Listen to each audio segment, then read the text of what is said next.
Hola, hola, ¿cómo les va? Muy buen mediodía. Son las 13 horas, estamos en vivo en la pantalla de TV, nos estamos acomodando con este día espectacular. Está bajando un poquito la temperatura, así que eso es un relativo alivio. No la temperatura política, claramente, de eso ya vamos a estar hablando en un ratito nada más. Pero bueno, esta es la segunda edición, estamos en vivo para contarles todas las noticias. Es un placer saludarlos y quedarnos en vivo hasta las 2:30 de la tarde en esta segunda edición. Hola Guido, hola Martín, ¿cómo les va? Bienvenidos. Hola Meli, ¿qué tal? ¿Todo en orden? ¿Cómo estás? Bien, bien, muy bien. Mucha información, ¿no?, que se está produciendo por estas horas. Hablamos recién con Guido de que se termina hoy la fecha, ¿no, Guido? Del Sí, periodo de sesiones extraordinarias. Claro, hoy es el último día. No hay Renovación. decisión del Poder Ejecutivo de ampliar hasta fin de mes, como en algún momento se había evaluado. El portavoz presidencial, Manuel Adorni, no dio indicios de esto, por lo tanto, la idea es que, no haya sesiones hasta el 1 de marzo, donde empieza la inauguración de sesiones ordinarias con el discurso del presidente Javier Milei, el primer discurso ante el Congreso Nacional en la apertura de sesiones ordinarias. De modo que entramos un poquito en receso. Había una especulación de que podía quizás habilitarse para tratar un proyecto que pierda estado parlamentario sobre lavado de activos en el Senado. Le falta la media sanción del Senado, pero tampoco, ¿no? Así que es como dice Martín, hasta el 1 de marzo que se abren las ordinarias, un receso de 2 semanas en medio de un clima político bastante agitado, ¿no? Sí. Que después podemos comentar. Noticias del día, declaraciones del presidente, bueno, sí, una entrevista varias cosas que dio el presidente de la Nación, la cuestión de los docentes, la cuestión del aumento del transporte también, como algunas de las noticias que se están produciendo por estas horas y que claramente creemos que en algún sentido va a pasar también por el Congreso, claro, independientemente de este receso que empieza en el día de hoy a propósito de que nos haya renovado el periodo extraordinario.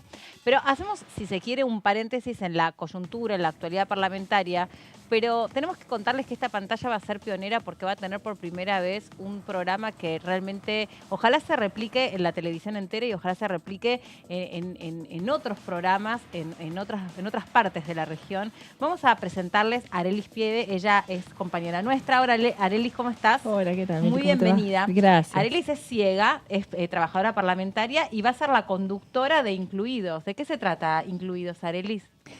Incluidos, Noticias Sin Límites, como les decimos. Va a ser un espacio informativo donde, bueno, el canal me abre las puertas para conducir. Vamos a tener un coconductor invitado que va a interpretar en lengua de señas para que toda la comunidad sorda también acceda a la información de ese espacio informativo. No existe en la televisión argentina un programa como este, pero no existe en toda la región un programa como este. Yo la verdad no conozco este formato en ningún lugar del mundo, ¿no? No puedo decir que no exista en otros sitios, pero la verdad es que entiendo que no. Sí. Me parece que es un formato bastante innovador, es interesante.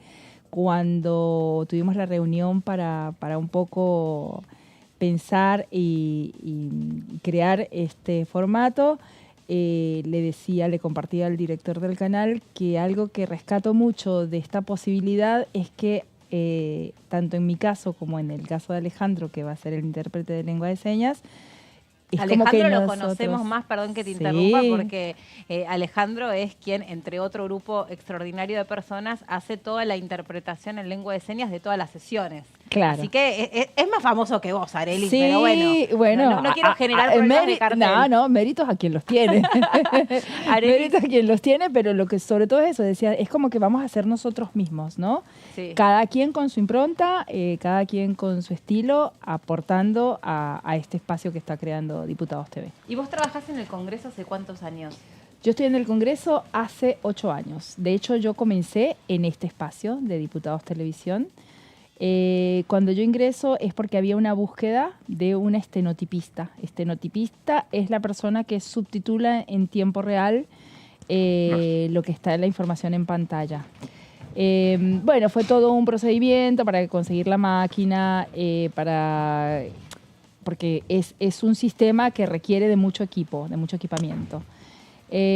Así que bueno, buscaban a una persona con discapacidad que supiera el oficio. Yo me presenté junto con otro compañero, hicimos una especie de concurso y así es como yo ingreso a la Cámara. Y me Sí. gustaría, si es posible, meterme un poco en tu historia, Sí. para a través de tu historia poder hablar de discapacidad y también poder desmitificar un poco. Sí. Me parece lo mejor que podemos hacer todos para realmente ser inclusivos. Es una opinión personal. ¿Y vos naciste ciega? ¿Te quedaste ciega con el correr del tiempo? ¿Cómo es tu historia? Sí, yo nací con glaucoma congénito, o sea, Ujú. que eso implicaba que ya tenía una disminución visual, pero todavía veía. Me faltaba como, digamos, no conozco los términos médicos, pero era como que había un conducto que no se había generado bien en el ojo. Trataron de recrearlo a partir de distintas operaciones, eso no fue posible, así que hasta los 5 años tuve un poco de visión, bultos, siluetas, algunos colores. Pero ya a partir de los 9 años me quedé totalmente ciega, o sea, ya no tenía ni siquiera visión luz. ¿Y cómo fue a tu vida partir desde de ahí, entonces? bueno, hace muchos años, ¿verdad? En otra vida, como a veces digo yo, no existía tanto la integración escolar. Así que yo estudié en lo que se llamaría una escuela especial, que ya hoy, por suerte, nada más quedan como apoyos para las personas con discapacidad, porque ya existe la integración a las escuelas comunes y convencionales, pero en ese momento no. Así que yo estudié en una escuela especial donde aprendí el braille, donde me apoyé en distintas estrategias educativas para poder acceder a todo lo que era la educación formal y normal que se decía en esos momentos. Y afortunadamente, bueno, pude hacer todos los ciclos de la educación, estudié primaria, secundaria y llegué a la universidad. Yo soy abogada. No ejerzo, no me gusta, ejercí 2 años y como que después dije, esto no es para mí. Pero a partir de ahí, bueno, ya empecé, por suerte he tenido siempre la oportunidad de acceder a distintos trabajos. Trabajé en un centro de rehabilitación para personas ciegas, trabajé en una imprenta braille también para personas ciegas. Luego estuve aquí en Argentina en distintos trabajos, trabajé muchos años como estenotipista en una empresa privada. Y después, bueno, me surgió la posibilidad de ingresar al Congreso y desde hace 8 años estoy en el Congreso. Aparte de eso, bueno, otra de mis gustos y de mi dedicación no exclusiva, porque bueno, no es, pero es ser coach ontológico, es algo que estudié también acá en Argentina. Y bueno, es como que ese extra que a veces uno le dedica algún tiempo cuando se puede. De todas maneras, también me ha servido para mi vida personal lo que es el coaching. Y en general, ¿crees que somos un país inclusivo? ¿Crees que incluimos verdadera y genuinamente a las personas que tienen alguna discapacidad? Mira, yo diría que en términos generales sí, por supuesto es como todo, ¿no? Son procesos que llevan mucho tiempo, pero creo que Argentina fue uno de los primeros países en realmente que hubiera una integración escolar, ¿verdad? Que hay muchos voluntariados que apoyan a estas instituciones. Hay mucha legislación, hay algunas que hay que modificar porque existe la ley de discapacidad que habría que ayornarla porque la que existe de hace más de 40 años está en función del concepto del paradigma médico y ya hoy el paradigma que nos da la Convención de Derechos para las Personas con Discapacidad es el paradigma social. Entonces, esos conceptos hay que cambiarlos, pero hay mucha legislación, o sea, el hecho de que exista la ley sobre prestaciones básicas para personas con discapacidad, la ley de la lengua de señas, hay mucha legislación que, como todo, ¿no? La sociedad todavía hay muchas barreras, particularmente la actitudinal, la que hay que derribar, pero yo creo que se está en buen camino. La actitudinal. ¿Cómo es esa barrera actitudinal? ¿O en qué consiste o en qué la percibís? La percibo en...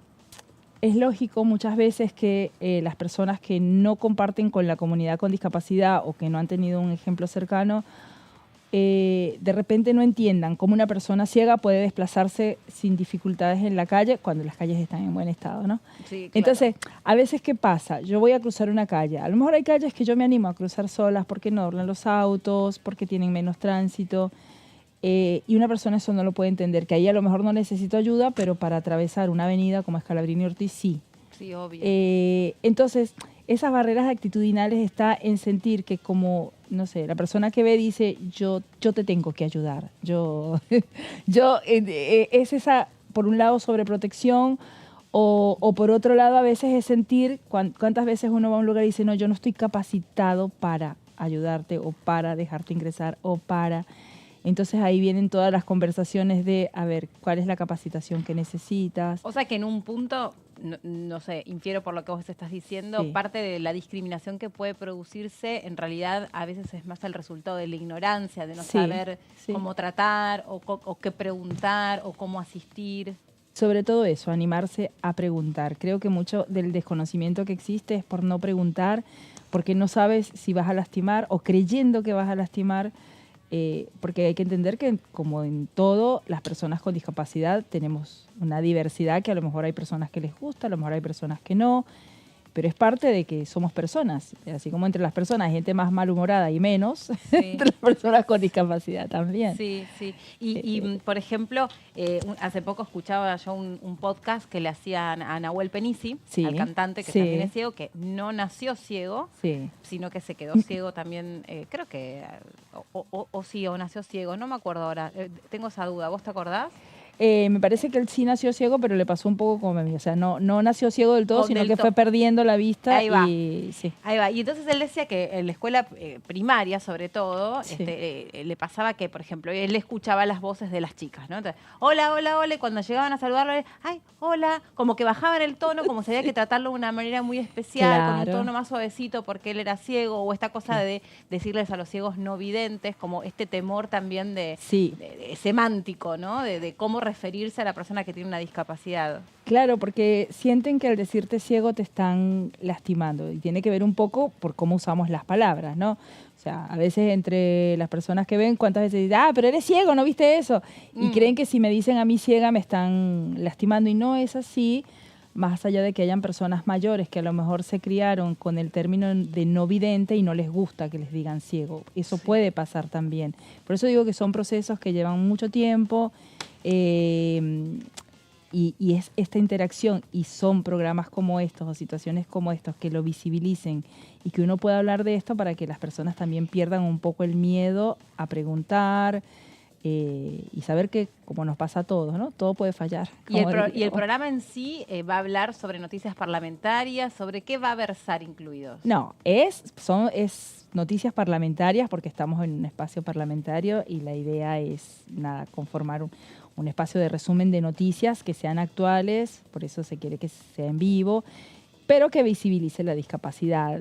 Yo me imagino que a lo mejor en un futuro, a medida que vaya evolucionando tal vez el espacio, se puedan incluir alguna noticia de discapacidad o se pueda incluir algo más. Pero en principio es un espacio de noticias parlamentarias. Y ahora te pregunto ya como de conductora a conductora. Ahora, a mí me dan un papel que todas las cosas escritas, más allá de tener aquí el auricular donde me van diciendo alguna indicación. En tu caso, ¿cómo es el trabajo con tu equipo de producción? ¿Y qué acordaron como para asistirte, por lo menos para no dejarte sin saber hacia dónde vas?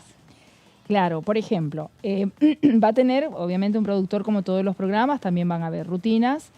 Esas rutinas, habrán algunas que me las puedan pasar en braille, dependiendo del tiempo con el que contemos para imprimirlo. ¿Qué se imprime en una máquina especial? Es una máquina especial y lleva un tiempo determinado. Ajá. Pero yo me manejo perfectamente con material digitalizado, o sea, mi teléfono tengo la suerte y la fortuna de poder contar con el equipo adecuado. O sea, tengo una computadora que tiene un lector de pantalla en el que puedo leer cualquier documento en Word. Y mi teléfono también. Pero pues, ¿cómo? también. Te habla. Porque tiene un software que es un lector de pantalla. En el Congreso usamos uno que se llama NVDA, que es un software libre. Y sí, lee todo lo que esté en pantalla escrito, o sea, todo lo que sea texto. No describe si estás imágenes. al aire no lo podés usar. No. Entonces. Bueno, yo también voy a tener algo escrito, tal vez. Vamos a ver cómo. También me van a dar indicaciones por el audífono. Sí. Pero no crean que me van a dictar desde allá lo que yo voy a decir acá. No, eso sería ya una locura. Tu capacidad es. Bueno, pero si lo quieren saber, tienen que ver el programa a partir de la fecha en que salga. Exacto. Ya Bueno, les ¿cuándo vamos a va a estar al aire avisar. incluido? Prontito. prontito. Bueno, sí. esa será misteriosa, Arelis. Arelis, una consulta. ¿Vos sabés si hay porque este es un programa bastante innovador en la Argentina, por lo menos? Sí. ¿Conocés si en otros países hay algo parecido o te estuviste empapando de otros lugares? Claro, yo entiendo que como este formato no. Sí hay personas ciegas que participan de hecho en la televisión pública. Sí, en la televisión pública está Verónica, que es columnista, ¿sí? Es otro tipo de... Pero no un programa solo. Claro. No es un programa solo. Ella sí habla habitualmente sobre temas sobre discapacidad, pero bueno, es columnista. Pero bueno, me lleva una morena porque ella es periodista. Y vos tenés una tonada no porteña, por lo menos. Y no sé si no argentina. ¿De dónde sos? ¿Dónde naciste? Yo soy de Venezuela. Ah, sos venezolana. Y hace 26 años, soy ciudadana argentina. Hace 26 años que vivo en Argentina. Tengo 3 hijos argentinos. ¿Alguno tiene el mismo, pero la misma condición que vos? No. Los 3 ven perfectamente. Mejor que muchos. Tal vez vos ves mejor que muchos. No sé, cuando eran chicos sí me preguntaba muchas veces cómo sé para saber lo que están haciendo, cómo los adivino. Pero bueno, me imagino que como toda madre es nada, la convivencia, ¿no? La convivencia, ¿no? Sí. Qué increíble. ¿Qué edades tienen tus hijos? La más grande va a cumplir 25, después tengo uno de 24 y el más chico 19. Qué bueno. ¿Y qué le quisieras decir vos desde este lugar a otras personas que por ahí están atravesando una discapacidad o están atravesando el camino hacia una discapacidad? Porque en tu caso fue como una cosa progresiva. Claro. Y me imagino que de un momento para el otro, cuando se produce, por supuesto que te cambia la vida para siempre. Claro. ¿Qué les dirías desde tu lugar? Que bueno, como toda pérdida, hay que atravesar un duelo, ¿verdad? Y a veces hay que darse ese espacio para atravesar ese duelo. Pero que ojalá nunca falte alguien que les dé el apoyo o que ellos lo puedan buscar. Y si no tienen la fuerza suficiente, como digo, que haya alguien a su alrededor que les pueda brindar ese apoyo y que se abran a recibirlo, que hay posibilidades, que hay muchas posibilidades de poder volver a hacer una vida dentro de los estándares más o menos convencionales, pero es eso, que sí puede implicar para unas personas un poco de un esfuerzo mayor, pero ánimo.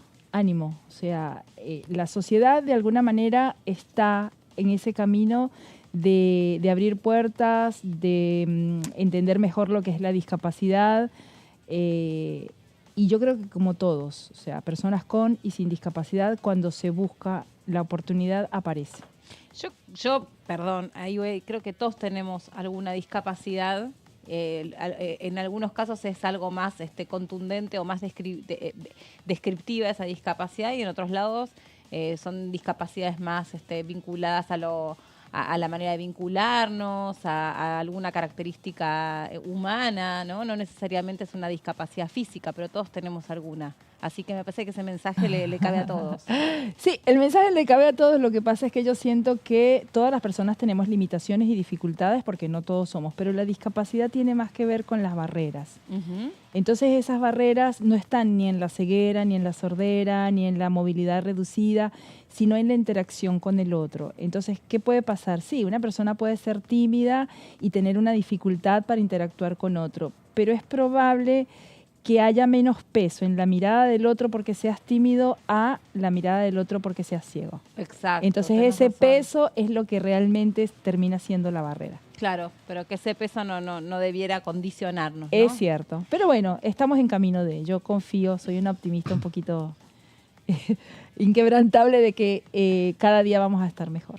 Bueno, te agradezco mucho, te deseamos mucho éxito aquí en la pantalla de TVE y seguramente seas un gran puente para muchas otras personas. Bueno, que así sea. Gracias a vos, Arelis. Ahora en un ratito te saludo, te doy un beso. Vamos a compartir con ustedes el tape de la palabra del diputado Atilio Benedetti, que habló a propósito de la actividad parlamentaria concretamente y la salida de la ley que no pudo tratarse finalmente, que es la Ley de Bases y Principios para la Libertad de los Argentinos. Ojalá que podamos ser un país normal. ¿Y qué significaría ser normal?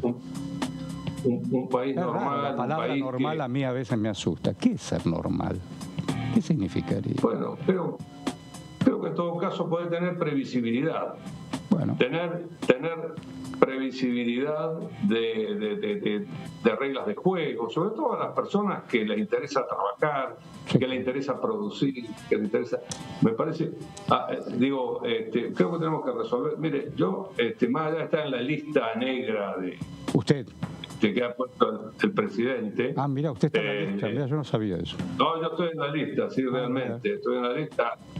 Nada más injusto con un montón de legisladores que tenemos la voluntad de acompañar en todo lo que es razonable a este gobierno. Pero, quiero decirle esto. Yo espero que podamos encontrar algunas cuestiones que son de sentido común. Lo de poder resolver el tema de la inflación no debiera ser una cosa en esta altura del mundo. Lo han resuelto todos los países. Y estoy de acuerdo con que hay que terminar con el déficit fiscal. Y escuchaba atentamente la conversación de ustedes, allí con Laura, donde decían que, considerado interanualmente, el mayor esfuerzo lo han puesto los jubilados, el sistema previsional, que ha bajado en términos un tercio, en términos relativos, el 31%. Pero bueno, ojalá que podamos lograr que el esfuerzo sea entre todos los sectores. Ahí está la palabra del diputado Benedetti, que hablaba sobre la ley de bases y principios, que sigue teniendo sus derivaciones, porque más allá de la decisión específica de retirarla, ¿no?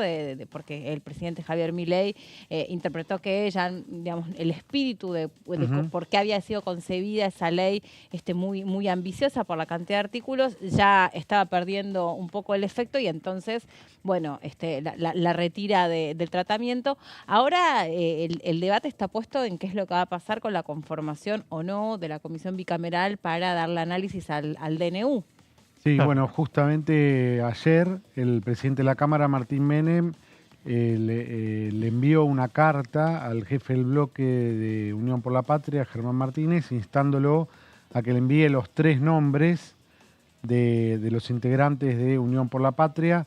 Ahí la disputa está puesta en si le toca 3 o 4 lugares a Unión por la Patria. Unión por la Patria dice que le toca 4, es decir, sería el 50% de los integrantes de la bicameral por parte de diputados, que son 16, 8 diputados y 8 senadores.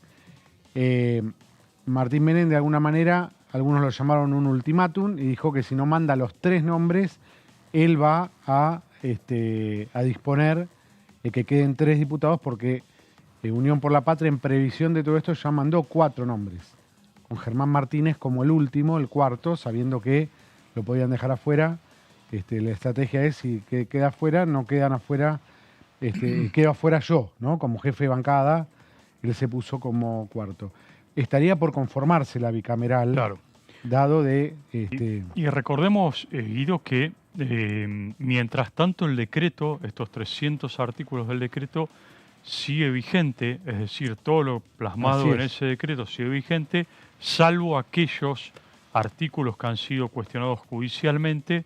Uno de ellos vamos a hablar después, más adelante, aquí en el programa, sobre, por ejemplo, todo el capítulo de reforma laboral, que fue presentado un amparo por parte de la CGT y la justicia le hizo lugar a ese amparo, con lo cual eso está en stand-by, está todo frenado, y hay otros artículos, por cierto, que están frenados. Pero el grueso del DNU está en vigencia hasta tanto el Congreso no lo rechace. Es decir, el Congreso debe rechazar este DNU porque si no, sigue vigente, y todas las medidas que se han tomado en ese decreto están actualizadas hasta hoy, por lo menos. Y que ser rechazado por las 2 cámaras, además. Exactamente. ¿No? Si alguna no lo rechaza o no lo trata, sigue vigente mientras tanto, que hasta ahora ha sido también un poco la estrategia del oficialismo, ¿no?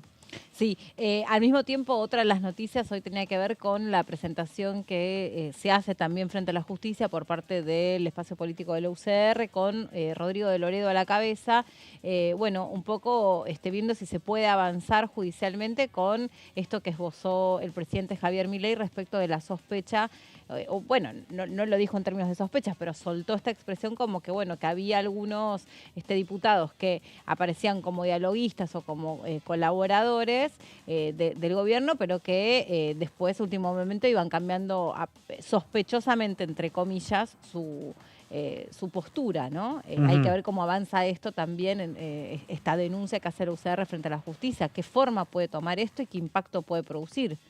Sí, en principio tiene un impacto político, ¿no? Dice, bueno, el presidente nos está diciendo esto, nosotros vamos a la justicia, tiene una canalización, pero es más que nada, yo lo veo como una situación más que nada, como una devolución en términos políticos yendo al Poder Judicial. Claro. ¿No? Hoy mismo, Pero, en la entrevista que concedió el presidente de la Nación, también cuestionó al gobernador de Córdoba, Sí. Dijo que tenía problemas psicológicos porque había apoyado en un primer momento el proyecto de ley de bases, después retiró ese apoyo, lo mismo sobre el ex titular del ANSES, que dijo que lo echó porque estaba durmiendo con un enemigo porque estaba... Es el marido de una diputada que no acompañó la ley, sí. Y que entendió que estaba jugando en contra del mismo gobierno del cual pertenecía, ¿no? Redobló y la apuesta al presidente porque ayer el gobernador de Córdoba, Martín Yarlora,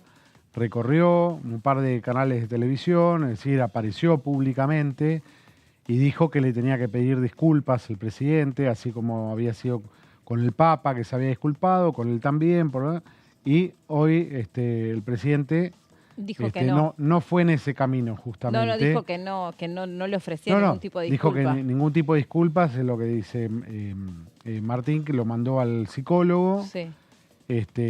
Y volvió a ratificar su enfrentamiento con los gobernadores en general, esto, sin distinción de bandería política, ¿no? Exacto. Es raro esto en un discurso de polarización también, ¿no? Claro, porque con Yarlora, como con otros gobernadores, el presidente tenía una buena relación, había comenzado su gestión con una buena...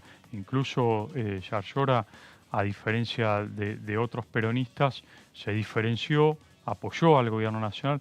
Bueno, habrá que ver qué pasa. Porque hay electorados compartidos también. Sí, exacto. Como lo sabía Schiaretti, Yarlora también sabe que el cordobés va, o una buena parte de los cordobeses, van y votan, hacemos por Córdoba, antes Schiaretti, ahora Martín Yarlora, pero a la hora de votar a nivel nacional votaron a Macri o ahora a Javier Milei. Ahora tenemos que hacer una pausa nosotros, es cortita, pero evidentemente hay mucho para desmenuzar y para analizar porque hay como distintos efectos que se van produciendo, porque también hay un gobierno que también necesita que determinadas cuestiones se pongan en marcha para seguir la hoja de ruta que tienen planificado y que por el momento algo de esos planes se alteraron, por lo menos en su paso por aquí, por el Congreso. Así que en un ratito, después de la pausa, vamos a seguir contándoles toda la información, todo lo que se está produciendo en, insistimos, 15 días que nos separan de la apertura del año parlamentario formal, ¿no? Ordinario, pero a donde evidentemente van a pasar un montón de cosas y por supuesto se las vamos a estar contando aquí en la pantalla de TV. Ya venimos.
Cuando un proyecto de ley ingresa a la Cámara de Diputados, ya sea creado por un legislador, enviado por el Poder Ejecutivo o producto de una iniciativa popular, se trata primero en las comisiones correspondientes para luego ser tratado en el recinto por los diputados.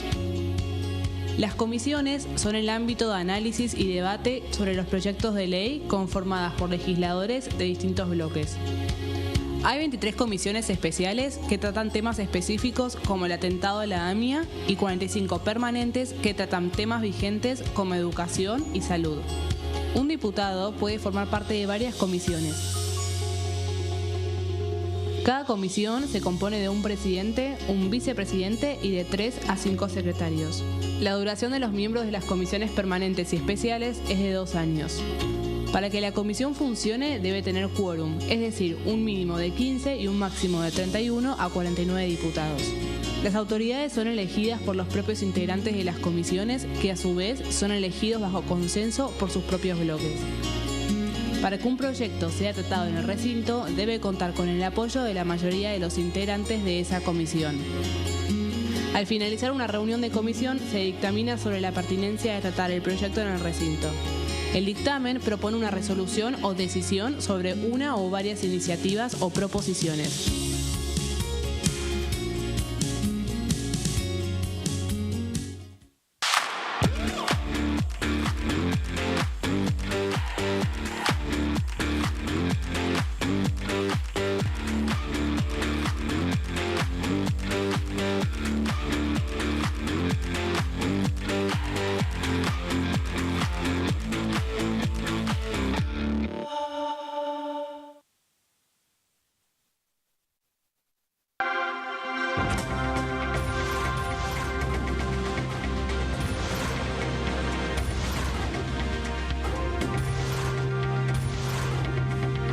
Ellos son tu voz en la tercera edición. TTV, el periodismo en el Congreso.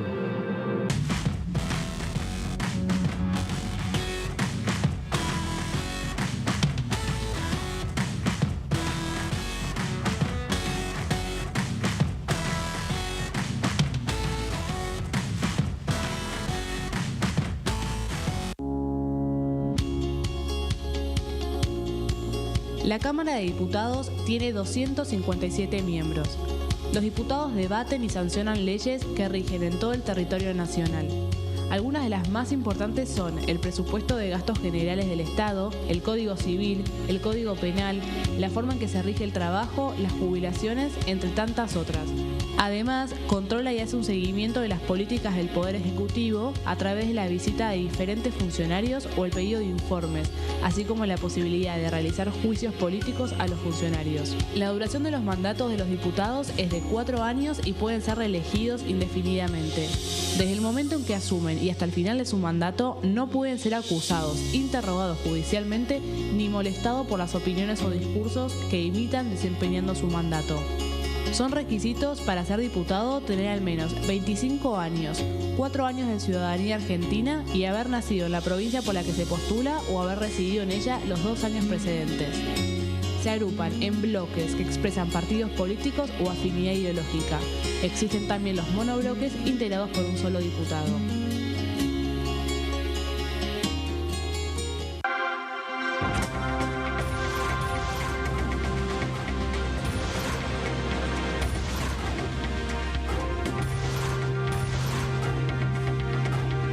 Ellos son tu voz en la tercera edición.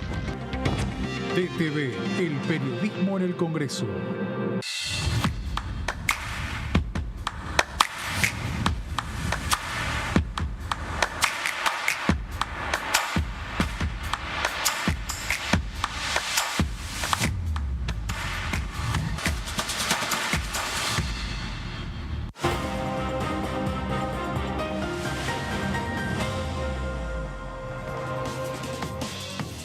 Acá estamos de regreso después de la pausa.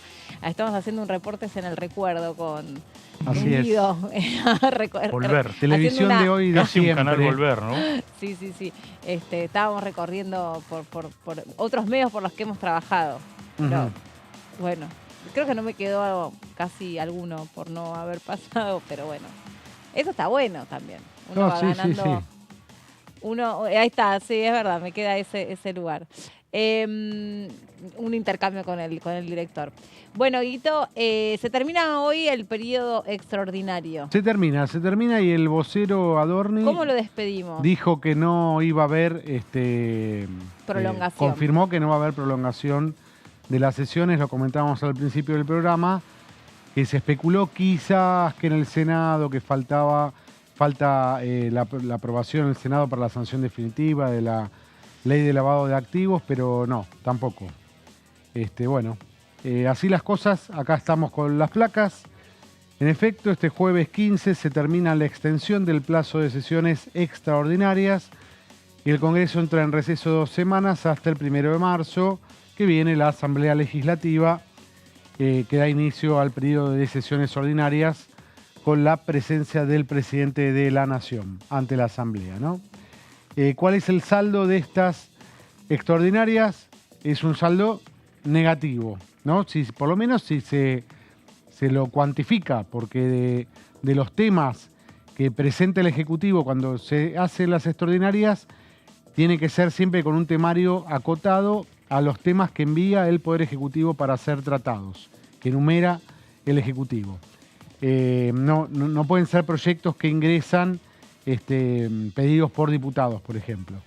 De todos esos temas, ninguno tuvo aprobación y prácticamente tratamiento. La convocatoria inicial de extraordinarias era hasta el 31 de enero, pero luego el Ejecutivo extendió el plazo hasta hoy, pese a haberlo negado inicialmente. Decía no, se termina el 31 de enero, pero después se estiró cuando veía que no llegaba con la ley bases y que parecía que salía en diputados, que había acuerdo, y que luego se iba a necesitar un plazo razonable, mínimo razonable en el Senado. Entonces las extendió hasta el día de hoy. Siguiente placa. En el decreto de extensión agregó 3 asuntos al temario original.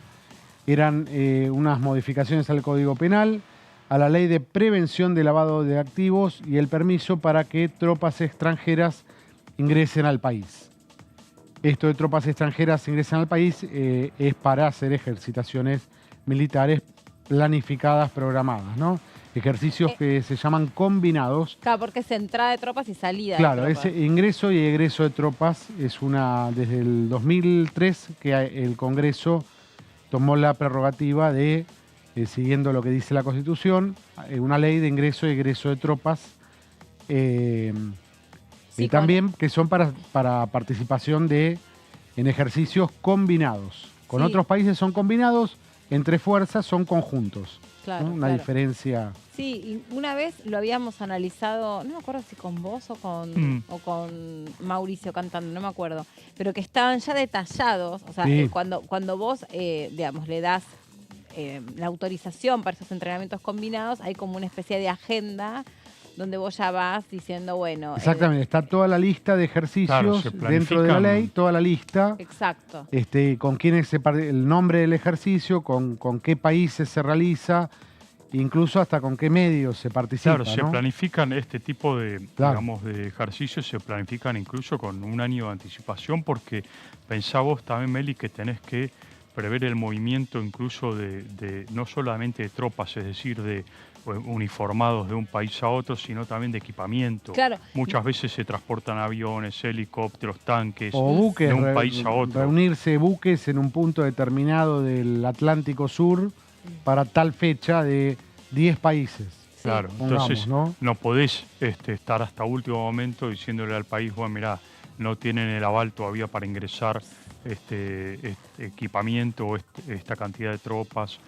Tenés que preverlo con mucho tiempo. Cosa que sucedió varias veces, se tuvieron que cancelar ejercicios porque, pese a que el Congreso reclamó esta prerrogativa que está en la Constitución del ingreso y salida de tropas, hay veces que no han aprobado a tiempo los ejercicios y ha habido papelones porque no han podido cumplir las Fuerzas Armadas con los compromisos con otros países. Y me acuerdo también que había un ejercicio que estaba programado para hacer con Ucrania, por ejemplo, que bueno, obviamente nadie imaginaba que iban a entrar en guerra, entonces, bueno, no se pudo concretar y ahí tenés que también presentar una alternativa, porque ya tenés, me imagino, asignado un presupuesto determinado para que esas tropas viajen de una manera, para que consignes algún tipo de entrenamiento que naturalmente no vas a poder hacer, por lo menos no con esas tropas, no en ese lugar. Bueno, y ahí hubo que hacer como un reacomodo. Me acuerdo que en uno de los proyectos del año pasado estaba esto de ajustar algunas cosas que no se pudieron aplicar. Sí, eso también suele suceder. Viene, no me quiero ir por la rama, pero muy cortito, esto viene hace 20 años cuando se suspendió un ejercicio que era el Águila 3 de Fuerzas Aéreas, en la época que había llegado Néstor Kirchner al gobierno. Sí. Y Néstor Kirchner no quería, dentro de un discurso que tenía en ese momento, el Fondo Monetario, Estados Unidos, y había un tema de inmunidades que reclamaban tropas norteamericanas así en Mendoza, el ejercicio, ¿te acordás, Martín? Sí, claro. El Águila 3, que fue un motivo de polémica. Pedían inmunidades los norteamericanos para ingresar al territorio nacional. Kirchner no se las quería dar, se termina suspendiendo el ejercicio y de ahí viene todo el debate de ¿y por qué tienen que entrar tropas de otros países y el Congreso? Entonces se dispuso la ley de ingreso y egreso de tropas. En el año 2003 o 2004 se aprobó la ley. Se aprobó este mecanismo y fue la primera ley de ingreso y egreso de tropas. Antes era automático, digamos. Directamente, era a sola firma presidencial. Sí, de los ministerios de defensa y acuerdos. Ministerio de Defensa, exactamente. Claro. Bueno, nos fuimos por... No, pero es interesante. De ahí viene el tema de ingreso y egreso de tropas, que en tiempos de paz es para ejercicios militares, ¿no? Exacto, claramente. Sí. Bueno, ninguno de todos los puntos del temario tuvo, salvo la ley bases, que tuvo 7 reuniones de comisión y 4 jornadas de sesión, hasta su fracaso y vuelta a comisión, llegó a tratarse.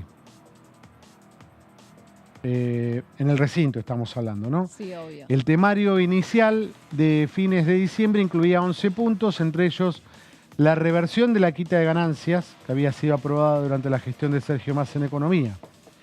Pero no se trató en línea con el retiro de todo el capítulo fiscal, según anunció oportunamente el ministro Luis Caputo. Pero igual ahí, ¿qué va a pasar con este proyecto que se presentó respecto de la eliminación de la cuarta categoría?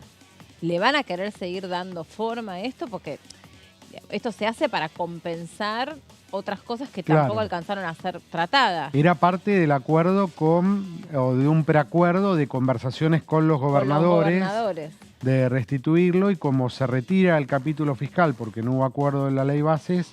Y se pudrió la cosa con los gobernadores también. Bueno, de ahí el reclamo también de los gobernadores por la coparticipación del impuesto país, ¿no? Exactamente. Dicen, bueno, como compensación de la no recaudación, digamos, por ganancias, le piden al Poder Ejecutivo parte de lo que es hoy el impuesto país, cosa que hasta ahora el Gobierno Nacional se viene negando sistemáticamente, y ya lo dijo el presidente de la Nación, dijo que este tema no se negocia, ¿no? Así que bueno, habrá que ver cómo sigue todo el capítulo fiscal y todo el capítulo de puja con gobernadores, ¿no? Exactamente. Por ahora, aquí a nivel legislativo quedó todo, se verá después del 1 de marzo, ¿no? Es notable cómo el impuesto país también recauda más, o se ha transformado en un impuesto tan importante, más importante, si no leí mal, que el impuesto al cheque, ¿no? Además, para las arcas fiscales. Bueno, tenemos algo más. Sí, los puntos incluían también una serie de convenios entre la Argentina y Japón, Luxemburgo, China, Emiratos Árabes Unidos y Turquía, vinculados con la doble imposición, temas impositivos. También la consideración y retiro de acuerdos para designaciones y la autorización para que el presidente pueda salir del país. También una formalidad, pero bueno, hay que hacerla todos los años, esta autorización al presidente. Avanzaron parcialmente los acuerdos, ¿no, Martín? En el Senado, con algunos países y se pidió la presencia de la canciller Mondino para explicar el porqué de acuerdos con otros países, ¿no? Claro.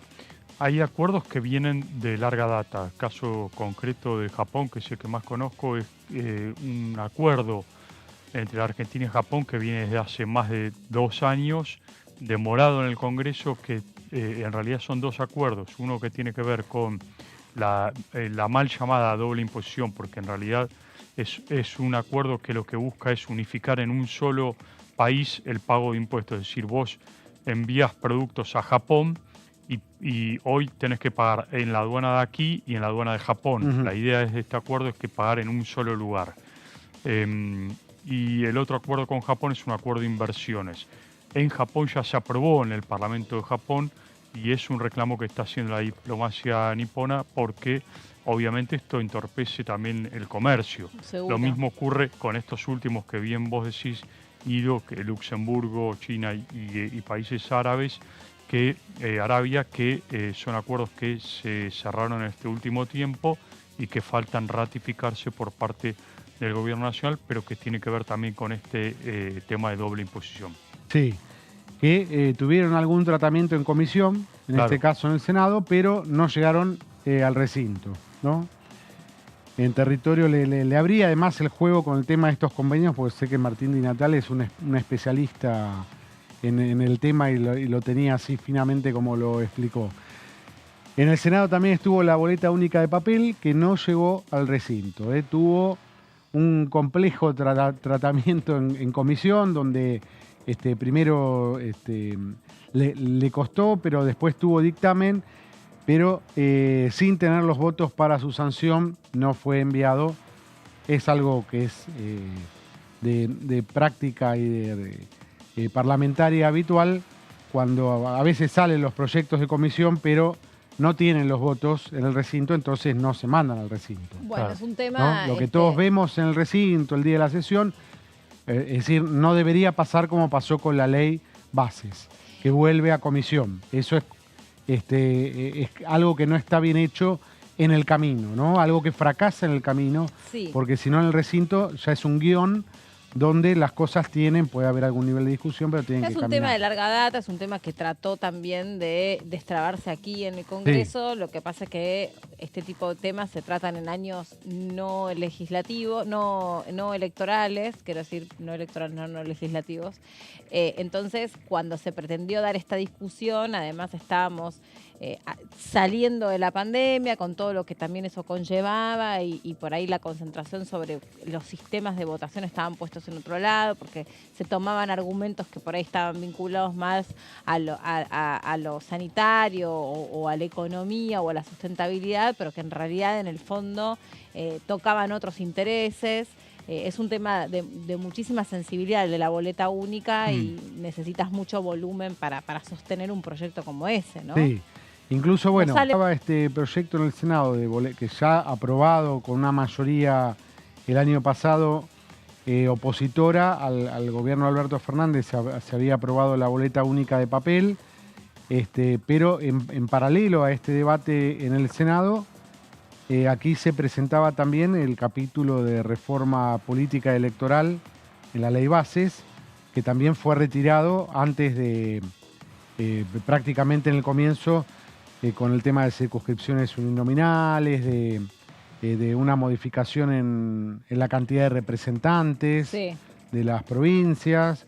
Bueno, todo ese capítulo fue retirado, ¿no? Igual, viste que también lo decíamos en ese momento, que haya sido retirado no significa que no haya interés político para ocuparse de esas cuestiones. Lo que pasa es que por ahí no era esta, ¿no? La ley de bases y principios, la manera de ocuparse de una reforma electoral o una reforma que nos hiciera pensar esto, ¿no? Nuestros sistemas de votación. Cuando vos mencionabas, Meli, al inicio del programa, que el presidente de la Nación decidió retirar este proyecto porque dijo literalmente está desguazado ese proyecto. Recordemos algunos números, ¿no? Este proyecto de ley originalmente tenía 644 artículos, después se redujo a 300, después de varias concesiones que había hecho el gobierno nacional, de 47 privatizaciones que se proponían pasaron a ser 24. Las emergencias también exactamente, se recortaron. de 11 emergencias de diferente tipo. Iban a quedar 6. Económicas, sí, pasaron a 6, es decir, emergencias que iban a tener carácter de delegación de facultades del Congreso, es decir, todo esto hizo que el presidente dijera, bueno, perdió sentido, perdió el origen de lo que tenía conceptualmente este proyecto de ley, y fue la decisión que se tomó de retirarlo del recinto para que vuelva a foja cero en su debate en comisiones. También lo que uno imagina es que, digamos, la cantidad de ventanitas que van quedando abiertas con lo que pretendía o lo que quería la ley de base, igual, de ahí a que pueda alguna de ellas tratarse de manera independiente, una ley exclusiva que se ocupe de eso, vos ahí te vas a tener que tener toda otra discusión, que es el reparto de las autoridades por las comisiones, que también hemos visto claro. Lo que ha costado esa discusión, sobre todo el año pasado. Sí, que llevó hasta casi mitad de año la conformación de comisiones. Claro, hasta el tema, hasta que en ese entonces la oposición quiso meter en el recinto el tema de los alquileres. Claro. Y eso obligó a, bueno, no, es un tema sensible, tratémoslo en comisión hasta que se conformasen, así como medio como quien no quiere la cosa, todas otras comisiones. Un poco también la demanda que había con la ley de bases, ¿no? Bueno, claro. Es una ley, de nuevo, muy amplia, con muchos artículos que afectan en distintos sentidos nuestra vida cotidiana. Para algunos era necesario, por ejemplo, me acuerdo la diputada Stolbizer decía, resulta insuficiente la discusión que pasa por un plenario de 3 comisiones. Estaría interesante que se hubiesen conformado otras comisiones para darle profundidad a otros temas que son muy sensibles. Unión por la Patria pedía 25 comisiones, ¿no? Sí. Claro. Pero era un tratamiento también interminable. Claro. Pero ahora, bueno, entre un tratamiento largo y lo que sucedió, quizás hubiera sido mejor un tiempo. Porque además, ¿cuánto tiempo se estuvo haciendo la ley bases? Estuvieron trabajando más de un año. El equipo de Sturzenegger y equipo, haciendo toda esa gran modificación a todo el cuerpo legal, con derogaciones de leyes, con modificaciones, con cambios. Fue un trabajo de más de un año.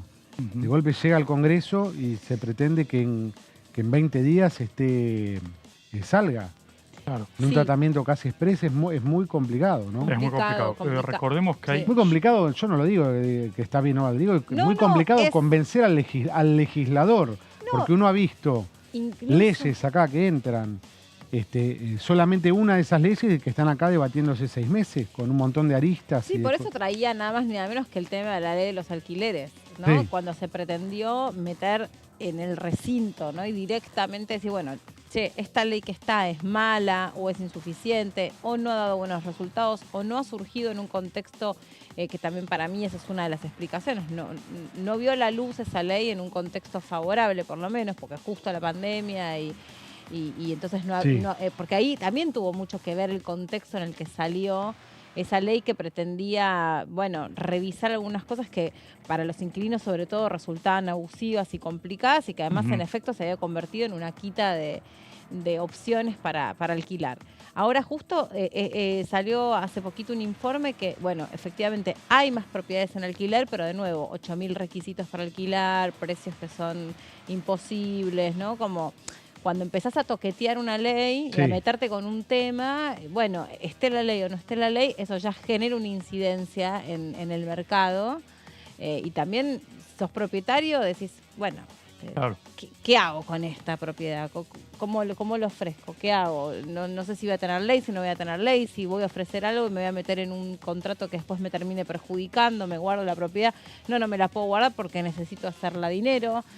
Entonces dicen que se repusieron, ¿no? Propiedades, que hay más propiedades que rápidamente como que ahí generó un efecto, pero tampoco el efecto deseado.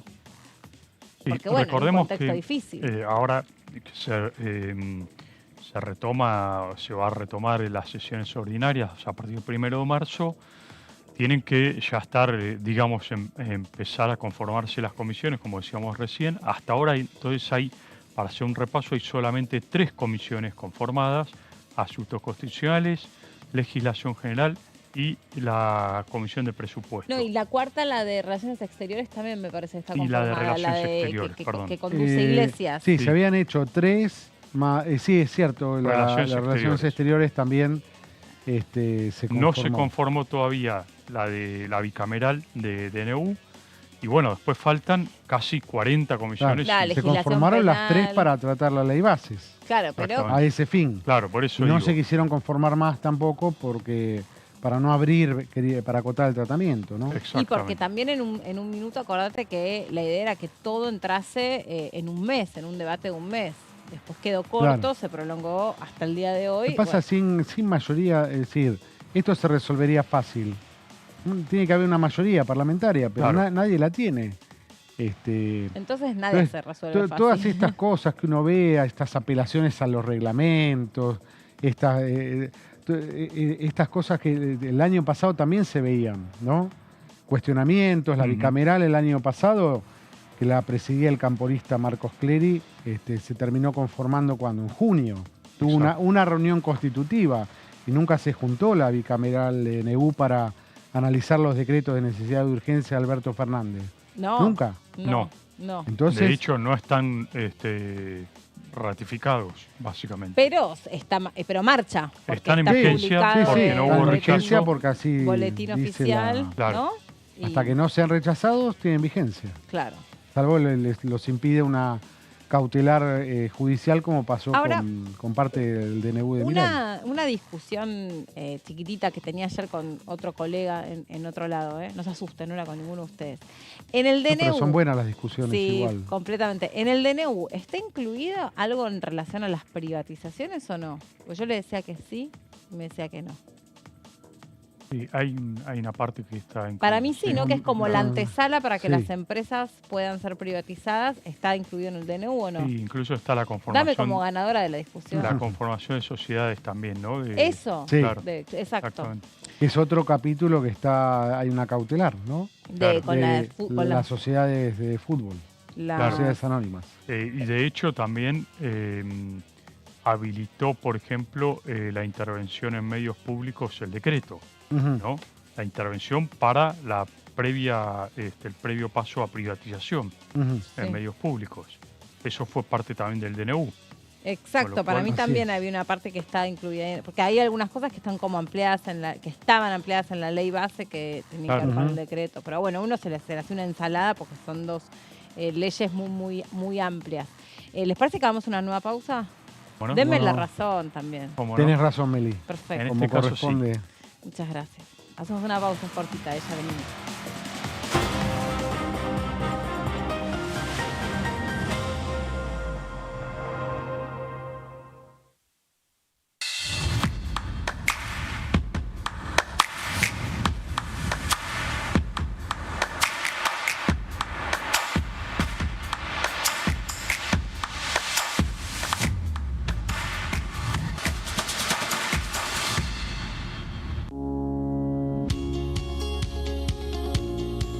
La Cámara de Diputados tiene 257 miembros. Los diputados debaten y sancionan leyes que rigen en todo el territorio nacional. Algunas de las más importantes son el presupuesto de gastos generales del Estado, el Código Civil, el Código Penal, la forma en que se rige el trabajo, las jubilaciones, entre tantas otras. Además, controla y hace un seguimiento de las políticas del Poder Ejecutivo a través de la visita de diferentes funcionarios o el pedido de informes, así como la posibilidad de realizar juicios políticos a los funcionarios. La duración de los mandatos de los diputados es de 4 años y pueden ser reelegidos indefinidamente. Desde el momento en que asumen y hasta el final de su mandato, no pueden ser acusados, interrogados judicialmente ni molestados por las opiniones o discursos que imitan desempeñando su mandato. Son requisitos para ser diputado tener al menos 25 años, 4 años de ciudadanía argentina y haber nacido en la provincia por la que se postula o haber residido en ella los 2 años precedentes. Se agrupan en bloques que expresan partidos políticos o afinidad ideológica. Existen también los monobloques integrados por un solo diputado.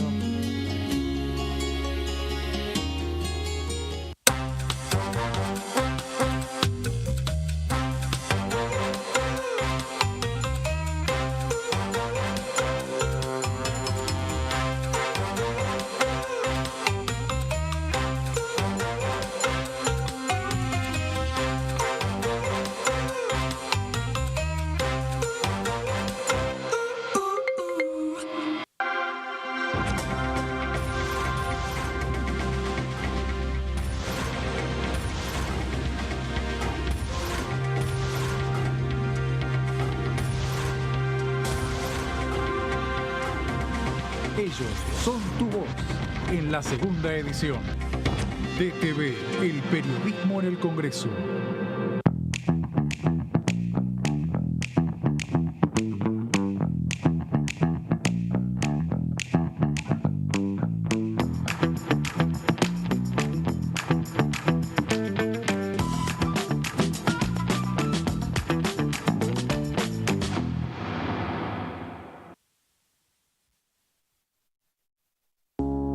Las sesiones son el espacio donde los diputados debaten proyectos de ley para su aprobación, modificación o desaprobación.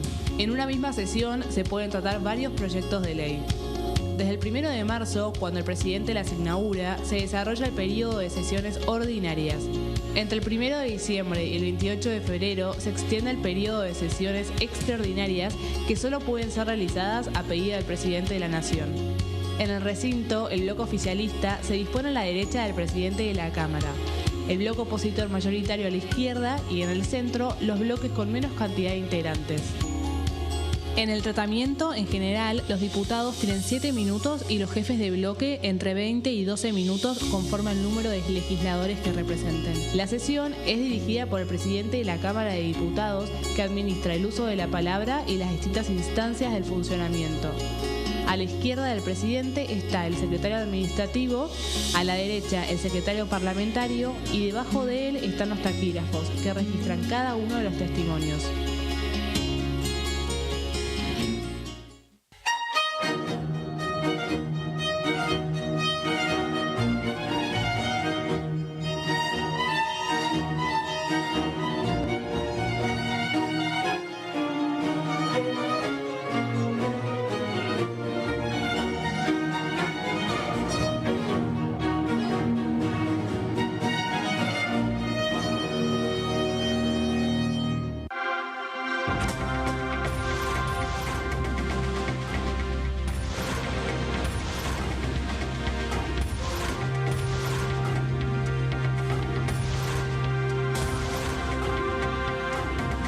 Ellos son tu voz en la segunda edición.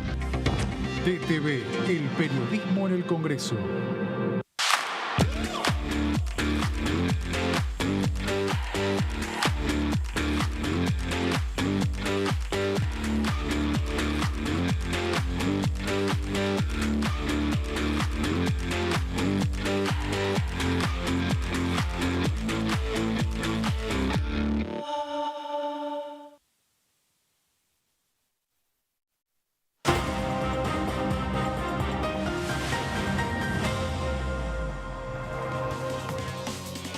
Muy bien, acá estamos de regreso después de la pausa. Estamos sobrevolando el barrio del Congreso, a donde por supuesto está nuestro canal y está el Congreso de la Nación, que entró en 15 días de receso. Eso quiere decir que hasta que no quede abierto el nuevo año parlamentario, no van a discutirse temas ni en comisiones ni en ninguna sesión, por supuesto. Pero eso no quita que no haya trabajo legislativo ni parlamentario, ni que no estén los equipos tratando de avanzar en distintos proyectos. Pero más o menos para que entendamos en qué momento del año nos encontramos, porque también tuvimos un enero, recién cuando hacíamos el balance con Guido, nos quedamos charlando de eso. También fue un enero infrecuente desde el punto de vista del ritmo del trabajo parlamentario, ya que, generalmente, por más que los presidentes, o sea, los poderes ejecutivos envíen temas para las sesiones extraordinarias, la realidad es que nunca suele durante enero, desde hace una buena cantidad de años, salvo creo que el enero de 2001, después no hubo otro enero con tanta actividad legislativa, con todo lo que eso conllevó, por supuesto, con un gobierno que está recién desembarcando y también tratando de generar alianzas y negociaciones propias de la política. Martín, ¿con qué seguimos? Bueno, Meli, recordemos a la audiencia que el DNU, el decreto que firmó el presidente Javier Milei con 300 artículos, que está en discusión en el Senado para el tratamiento de la comisión bicameral, ese decreto hoy está vigente en gran parte hasta que obviamente lo rechace el Congreso. pero hay algunos articulados de ese DNU que fueron frenados justamente por pedidos de amparo que hicieron diferentes sectores de la sociedad. En este caso que vamos a hablar, concretamente el sindicalismo, la CGT, presentó un recurso de amparo que la justicia le dio lugar, razón por la cual hoy está frenado, está en una situación de revisión, de stand-by, hasta tanto se defina la justicia o bien el Congreso ratifique este DNU o lo rechace. Este capítulo vinculado con lo que es la reforma laboral propuesta por el Gobierno Nacional no va a entrar en vigencia. Pero el Gobierno está pensando alternativamente en presentar un proyecto de ley justamente con todo el capítulo de reforma laboral. Vamos a ver un poco en estas placas de qué se trata esta reforma laboral que propone el presidente Javier Milei, que fue por la vía del DNU, pero que al ser rechazado puede llegar a ir por la vía de un debate parlamentario a través de un proyecto de ley. En términos del capítulo de indemnizaciones, el DNU lo que plantea es la derogación de leyes laborales como la 25323, que duplica las indemnizaciones en caso de una relación laboral no registrada o efectuada de manera deficiente. Hay un cambio sustancial en el término de indemnizaciones.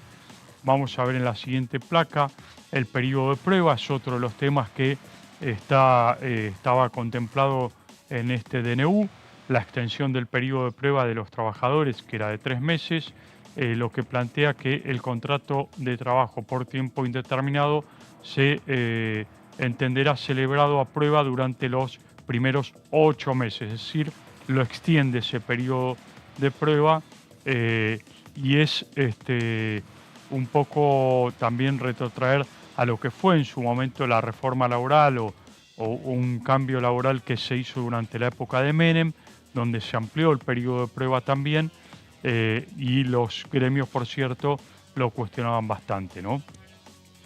Vamos a ver otro de los puntos que plantea el DNU, un capítulo de reforma laboral. Crea un fondo especial mediante un convenio colectivo de trabajo. Las partes podrán sustituir el presente régimen indemnizatorio por un fondo o sistema de cese laboral cuyo costo estará siempre a cargo del empleador con un aporte mensual que no podrá ser superior al 8% de la remuneración computable. Este es un sistema que usa la UOCRA, la Unión de la Obrera de la Construcción, en la Argentina. Es como una suerte de fondo que está conformado por parte de los trabajadores, parte del empleador, para cuando haya un despido. Entonces se usa parte de este fondo para sustentar al trabajador en esa suerte de indemnización hasta tanto encuentre trabajo. Ahora, es interesante, estaba pensando, ¿no?, que todo lo que contempla o lo que tiene que ver con la reforma laboral, en definitiva, en realidad solamente toma uno de los aspectos, porque también había otras intenciones de reforma laboral, como era generar una reducción de la jornada o poder revisar aquellas maneras de trabajar de manera híbrida, o se acuerdan también alguna especie de revisión de los ambientes laborales, es decir, tomar lo que nos ha dejado la pandemia y poder generar una revisación de los ambientes laborales para que eventualmente frente a alguna otra situación sanitaria de la gravedad de la pandemia, no haya que quedar tan aislados, ¿no? Sino claro, que ya esté preventivamente revisado los lugares en los que se trabaja para que entonces, frente a cualquier situación de alarma sanitaria, se puedan implementar más o menos los mismos protocolos. Lo mismo el teletrabajo, ¿no? Y esta idea de volver a la presencialidad plena, cuando en algunos casos se podría ir por un trabajo por objetivo, sino por determinada cantidad de horas del trabajador en el espacio. Como que todo esto no fue Sí, a ver, el punto que discutido. Vos planteás es interesante, Meli, porque conceptualmente este proyecto, esta idea de reforma laboral que plantea el presidente Milei es una idea liberal, digamos, de la concepción del trabajo.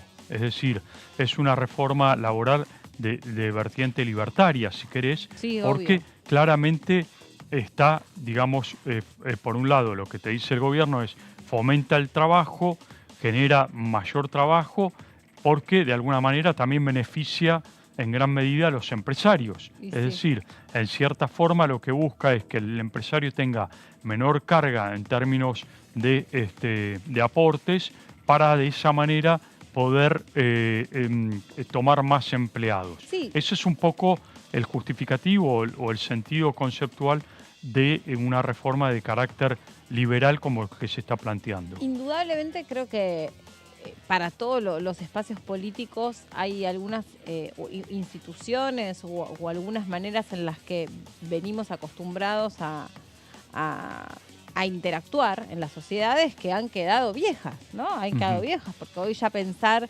también, por ejemplo, que se está midiendo el nivel de inteligencia de las ciudades, y en términos de inteligencia nos referimos a las capacidades tecnológicas de la ciudad, pero también la manera en la que esa ciudad está conectada, la manera en que las personas salen de sus casas, viajan hacia los trabajos, la cantidad de horas que están fuera, la productividad, el ocio, todo esto, digamos, claramente tiene que ser repensado y en todo caso relegislado, porque son todas leyes muy, muy antiguas, y ya no sé si existe un operario de una fábrica, no lo sé, pero no creo que esté 9 horas cumpliendo un turno, ¿no? Con estos 50 minutos de horario de almuerzo y el regreso a la planta. No sé si hoy por hoy sucede y se sigue produciendo de esta manera, y no sé si sigue siendo la manera de ser un país productivo, porque creo que de hecho la pandemia, entre otras cosas, con la tecnología, los mercados digitales, las billeteras virtuales y toda esta apertura también que se mete en el mercado laboral, ha modificado muchísimo, ¿no? La manera en la que las fábricas, las pymes trabajan. Pero bueno, esta cuestión, este capítulo, si querés, más de los pies sobre la cabeza del empresario, es una de las cosas que uno más escucha, sobre todo en manos de los emprendedores, ¿no? Que quieren por ahí tener algunos empleados para empezar a dar un salto, a ampliarse, y dicen, no puedo tenerlos, o si los tengo, no los puedo tener registrados. Claro. Los tengo que tener eventualmente trabajando, y cuando tengo trabajo... Y después está la industria del juicio, ¿no? Que eso existe. La industria del juicio, que es, no sé, un pequeño comercio, tiene un empleado por 1 o por 2 meses, ya no... se han perdido mucho las relaciones de lealtad. La lealtad laboral también, en ambos sentidos. Y no sé, uno conoce casos de pequeños comercios donde un juicio, una famosa queja de las pymes es que un juicio le funde la empresa. Un juicio laboral, ¿no? Bueno, a veces son injustificados por poco tiempo de empleo, enseguida se da por despedida una persona o lo que sea. Otra discusión, me parece que también uno ha escuchado a lo largo de todos estos años aquí en el Congreso, es cómo le generás un verdadero puente a un pibe de 18 años que tal vez ha formado en algún oficio, que ha tenido la posibilidad de completar sus estudios, cómo le generás un puente efectivo al mercado laboral, qué pasa con ese pibe si además lo que quiere ofrecer o vender es su talento, ¿no? Cuando el talento muchas veces es para el exterior. Bueno, pero vos lo capacitaste acá, ¿cómo haces para que ese talento trabaje para afuera, pero que también si cobra en moneda extranjera no tenga que hacer toda una ingeniería para ver cómo se reencuentra con esos dólares, ¿no? Que también eso uno escucha mucho de, bueno, yo tengo una productora y puedo generar trabajo para toda Latinoamérica. Sí, pero después yo cobro en dólares, no tengo cómo vivir, porque ¿cómo hago para entrar esos dólares? Es todo un operativo, ¿no? Exactamente. Hay un montón de cosas que tienen que ver con la vida moderna que claramente tienen que ser repensadas, refundadas. Totalmente. También podríamos agregar otros capítulos más también, ¿no? Yo pensaba en muchos aspectos del derecho de familia, por ejemplo, ¿no? Pero bueno, ahí las familias modernas y son todas trabas para un montón de cosas, ¿no? Habría que terminar con muchas cosas del Código Civil, como propuso también en parte se proponían reformas, pero en otros aspectos, no los que yo digo. Pero los que vos te referís, en algún sentido, espera, nos estamos desviando, pero es interesante. Pero me estoy yendo por la rama. No, pero estamos perdón, Martín, hablando. No hay problema. No, pero es interesante lo que vos decís, porque muchas Hoy en día cosas... existen los divorcios todo el tiempo, la gente se divorcia todo el tiempo, el matrimonio no es más como era. Termina siendo todo un gran negocio de gente que casa, de gente que divorcia, de cuestiones judiciales y todo. Debería ser todo mucho más express, pero bueno, lo jurídico tarda en acompañar las realidades. Siempre, ¿no? las instituciones tardan en acompañar Sí. las transformaciones que se generan a nivel casi espontáneo en las Son sociedades. muy rápidas. Pero cada esos vez son cambios. más rápidos esos cambios, Sí, sí. naturalmente. Mira, yo me acuerdo Y hay cuando... enormes trabas para que fluya, ¿no? Pero mira, me acuerdo una de las reformas que se incluyó con la última reforma de la Constitución, era la figura del papá o la mamá afín, ¿no? Ya no más la palabra padrastro Sí, o todo esto que está muy asociado de manera peyorativa por la escuela Disney. Sí. ¿Viste? La madrastra o el padrastro, supuestamente según Disney, es solamente gente perversa que nunca querrá a los hijos del otro cuando, bueno, ya la familia tipo, tal cual la conocemos, no existe más, hay múltiples modelos de familia, y también cuáles son los derechos y obligaciones muchas veces no reconocidos de sus papás y esas mamás afines, que también cumplen una función, y después a la hora de esa familia, por ejemplo, se desintegra, vos criaste, ayudaste a hacer la tarea, los llevaste al colegio, hijos que no son tuyos, que no nacieron de tu vientre, y un día se termina ese matrimonio, esa institución matrimonial, y ¿qué, vos no tenés más obligaciones sobre esos chicos? Obligaciones y derechos. Y derechos y cariño y amor también, que uno conoce Es casos bien también, ¿no? Sí, es bien profundo. Pero bueno, Martín, Pero bueno, perdón, te metimos nos acá vamos, un subprograma. Bueno, vamos a avanzar un poquito más nomás. No, Pichetto en el debate dijo, hizo unos chascarrillos con respecto a los escribanos, ¿no? Uy, se armó una con la de los escribanos. La de los escribanos versus los abogados a raíz de todo esto. Y bueno, también, ¿no? El mundo de los abogados, del cual forma parte Pichetto, también son parte de este sistema jurídico tan anquilosado, ¿no? Bueno, vamos a seguir con algún detalle más de lo que es la próxima placa. Capitalización, otro de los capítulos que plantea el decreto, el DNU de Milei, que está bajo revisión judicial, pero que podría avanzar como proyecto de ley. Los empleadores podrán optar por contratar un sistema privado de capitalización a su costo a fin de solventar la indemnización. Esto también es un esquema bastante innovador, lo tiene algunos países de la región como Chile, por ejemplo. Son sistemas totalmente distintos de lo que hoy vemos hasta ahora en términos de indemnización. Próxima placa, bloqueos, bueno, incorpora como injuria laboral grave la participación en bloqueos o tomas de establecimiento y detalla en qué casos se aplica cuando durante una medida de acción directa se afecte la libertad de trabajo de quienes no adhieran a la medida de fuerza. Bueno, este es un tema, un capítulo muy fuerte y también que generó mucha polémica con los gremios. El gobierno tiene una postura muy determinada con este tema y quiere avanzar cuanto antes con este tema. Asambleas, plantea otro cambio que apunta a penalizar las asambleas de trabajadores que en la práctica terminan convirtiéndose en medidas de fuerza encubiertas porque paralizan la actividad de la empresa. Otro de los temas que plantea el DNU y que está hoy frenado por la justicia. Y no sé si queda una plaquita más. No. Bueno, esta fue la última placa. Este es el capítulo en síntesis de lo que es el proyecto o la idea del proyecto laboral que podría canalizarse, como está frenado en la justicia el DNU, podría canalizarse vía presentación de un proyecto de ley de reforma laboral por parte del Gobierno Nacional. Le damos la bienvenida a nuestro próximo invitado.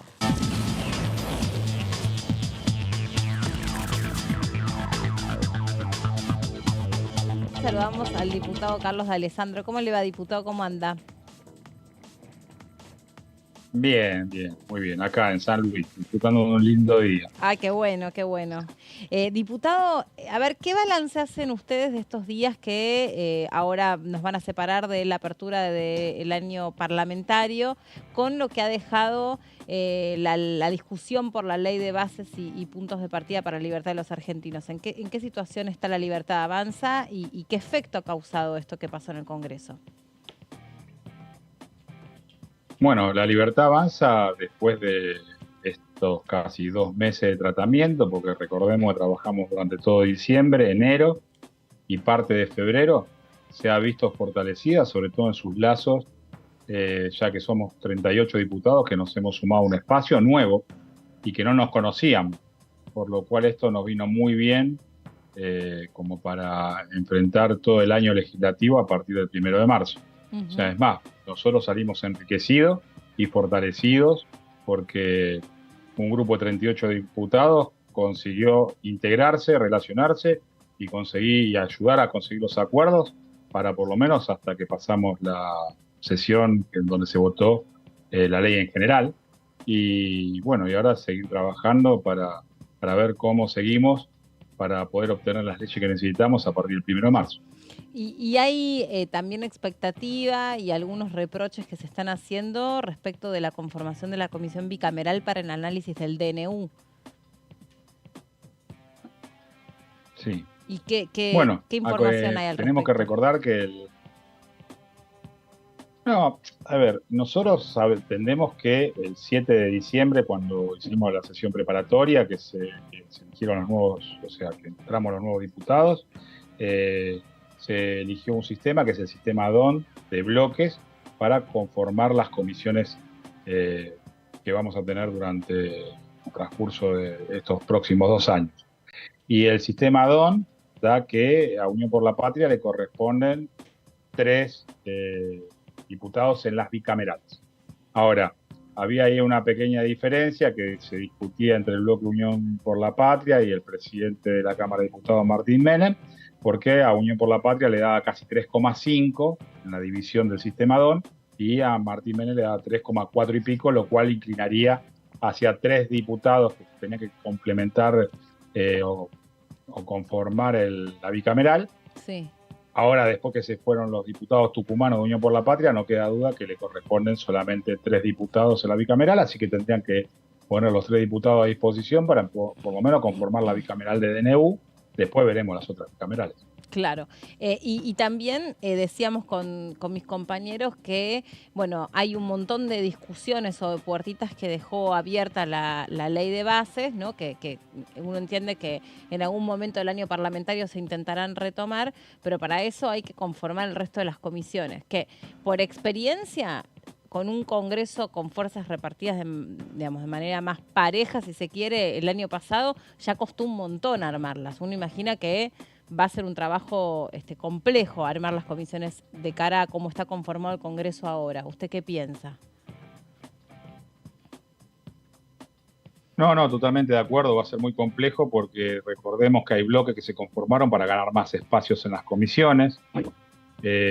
Como puede ser el bloque de Pichetto, que era un bloque que era de 9 diputados al principio y ahora tenemos 23, pero entendemos también la estrategia para poder conformar comisiones. Sí. Hay que ver cómo queda acá el 1 de marzo Unión por la Patria, si sigue todo el bloque unido o van a seguir perdiendo integrantes con el transcurso de estos 15 días que quedan, y cómo queda el bloque de La Libertad Avanza y el PRO, si vamos ahí, que se está planteando sobre todo en los medios de comunicación, levanto una nota de los medios, si vamos a la unificación del bloque o si cada cual va a ir con su bloque por separado. Entonces, ¿y usted qué le gustaría obvio que las suceda? discusiones van a ser necesarias. En lo personal, a D'Alessandro. En lo personal entiendo que el bipartidismo es algo que en los países fuertes se tiende hacia desarrollo de la nación. En lo particular no tendría problema en conciliar con el PRO, y no solamente con el PRO, sino con diputados que están dispuestos a apoyar este nuevo espacio, este nuevo movimiento de cambio que necesita la Argentina y sumar todo lo que sea necesario. Diputado, gracias por este contacto con nosotros, fue muy amable. No, por favor, gracias a ustedes por el espacio. Hasta luego. El diputado Carlos D'Alessandro por La Libertad Avanza desde la provincia de San Luis. Bueno, claro, se está instalando esta posibilidad de un acuerdo que por ahí puede resultar durante este fin de semana, a donde podría surgir una alianza un poco más contundente, ¿no? Entre el PRO y un acuerdo que inició el puntapié inicial lo dio Patricia Bullrich, claro, con aquel tuit donde dijo que él le parecía interesante fusionar de alguna manera el gobierno entre el PRO y La Libertad Avanza. Ese tuit lo replicó el presidente de la Nación, Javier Milei, dándole pie también a la idea de una fusión incluso parlamentaria, y a partir de ahí empezó el debate interno en el PRO, por supuesto, porque hay cuestionamientos de sectores como el de Rodríguez Larreta, e incluso se pone en juego el liderazgo de Mauricio Macri, y por otro lado se pone en juego también los acuerdos que tienen que llevarse adelante para que esto se pueda plasmar concretamente por el lado del Poder Ejecutivo en una suerte de nuevos espacios de poder para el PRO en distintos ministerios, y por el lado legislativo si se avanza en una suerte de interbloque como en algún momento funcionó con Juntos por el Cambio, con el radicalismo y el PRO, ¿no? Básicamente. Básicamente nos quedamos sin tiempo. Ahí está. Martín, gracias por esta compañía, Por mediodía, tardecito. Gracias, Guito, también. Gracias, Meli. Bueno, yo los despido a ellos, pero también me despido de ustedes, pero solo, ¿saben qué? Por 5 minutos, porque ahora en un ratito nos reencontramos aquí en la pantalla con un equipo renovado, porque ustedes se merecen ya ir a casa con sus obligaciones. Los vamos liberando. Muy bien. Hasta dentro de un ratito. Chau.